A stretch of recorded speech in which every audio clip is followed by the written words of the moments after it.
নমস্কার বন্ধুরা, তোমাদের সকলকে স্বাগত সনাতনী শ্রাবণী চ্যানেলে। মানুষ পাপ করতে না চাইলেও পাপ করে কেন? কারণ মানুষের বিষয়ের কথা চিন্তা করতে করতে মনে আসক্তি জন্মায়। আসক্তি হতে কামনা জন্মায়। কামনা বাধাপ্রাপ্ত হলে ক্রোধের উদ্রেক হয়। ক্রোধ হতে বুদ্ধিভ্রংশ হয়।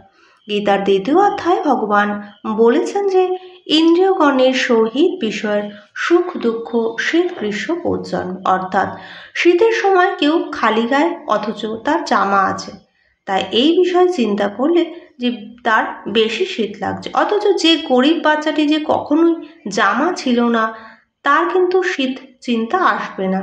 যদি এই পরিবেশের কারোরই জামা না থাকে, মানুষের বাহ্যক্রিয়া ও ইন্দ্রিয় অনুভূতি বেড়ে যায় বা কমে যায়। মন ইন্দ্রিয় বড় ইন্দ্রিয়, যার প্রচুর অর্থ আছে, হারিয়ে যাবার ভয়ে সে ভীতু। সুখের সঙ্গে দুঃখ ও সমান্তরালভাবে চলে, কিন্তু যার কিছুই নেই তার সুখ দুঃখ অনুভূতিও নেই।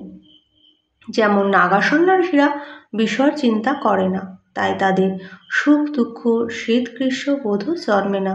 তাই যখন কোনো আশ্রমে প্রসাদ গ্রহণ করি তখন শুধু ডাল ভাত খেলেও পেট ভরে যায়, কারণ ইন্দ্রিয়গুলি জানে যে সেখানে আর কিছু পাওয়ার নেই। তাই ইন্দ্রিয়গুলির আর চাহিদাও থাকে না। উপরন্তু আশ্রমে ভক্তি নিষ্ঠা থাকে বলে ইন্দ্রিয়গুলো তৃপ্ত থাকে। কিন্তু আমরা নিজ গৃহে বা অনুষ্ঠান বাড়িতে যখন ভোজন করি তখন ইন্দ্রিয়গুলি জানে যে হরেক রকম খাদ্যদ্রব্য এখানে আছে, তাই ইন্দ্রিয়গুলি এই বিষয়ে চিন্তা করে। ফলে ইন্দ্রিয়ের চাহিদাও মেটাতে হয়। ইন্দ্রিয়ের চাহিদা মেটাতে না পারলে দুঃখ অনিবার্য। ইন্দ্রিয়ের হঠাৎ করে জোর করে ওর চাহিদা বন্ধ করলে হিতে বিপরীত হতে পারে। সর্ববস্তুতে ঈশ্বর আছেন এই কথা যিনি জানেন তিনি বুঝতে পারবেন যে সেদিনই তার আত্মজ্ঞান লাভ হয়েছে। যিনি অহিংসাকে সহজে রোধ করতে পারেন না, যিনি ক্রোধ চেষ্টা করেও সংবরণ করতে পারে না, তিনি ধৈর্যচ্যুত হন। তার ক্ষমা করার প্রবণতা থাকে না। যিনি দান করতে জানে না, যিনি সত্যভাষী নন, যার জ্ঞান বুদ্ধি কম, সহজে তুষ্ট হন না, অর্থাৎ যার চিত্তশুদ্ধি সহজেই হচ্ছে না, তিনিও যদি সর্বদা ভগবানের মনে রেখে ভজনা করেন তবে ভগবান ধীরে ধীরে কৃপাবশে তার ইন্দ্রিয় সংযম ও চিত্তশুদ্ধি করিয়ে দেন। যেমন সূর্য উদিত হওয়ার আগে তার আভাসে অন্ধকার দূর হয়ে যায়, তেমনি গুরুর চরণ শরণ নিলে, গুরুতে বিশ্বাস হলে তার সমস্ত পাপই নষ্ট হয়ে যায়। এই বিশ্বাস হয়ে গেলে মানুষ কখনো পাপ করতে পারে না।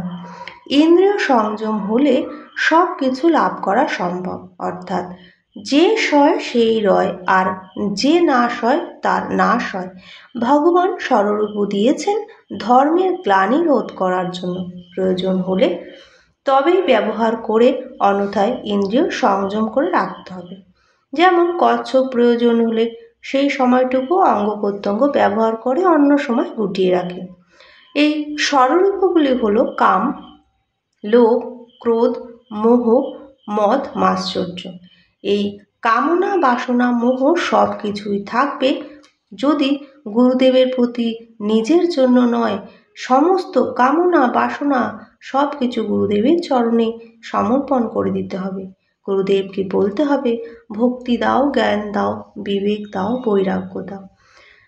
তাই তো গুরুদেব বলেছেন, আমার দিকে তাকাও, সকল মায়া ছুটিয়া যাইবে। এইভাবে ইন্দ্রিয় সংযম করতে হবে আর গুরুর কৃপা লাভ করতে হবে। শ্রী গুরু জয়, শ্রী গুরু জয়, শ্রী গুরু জয়। ভিডিওটি এখানেই শেষ করলাম। কেমন লাগলো অবশ্যই কমেন্টের মাধ্যমে জানাবেন এবং সাবস্ক্রাইব করে পাশে থাকার অনুরোধ করছি। নমস্কার।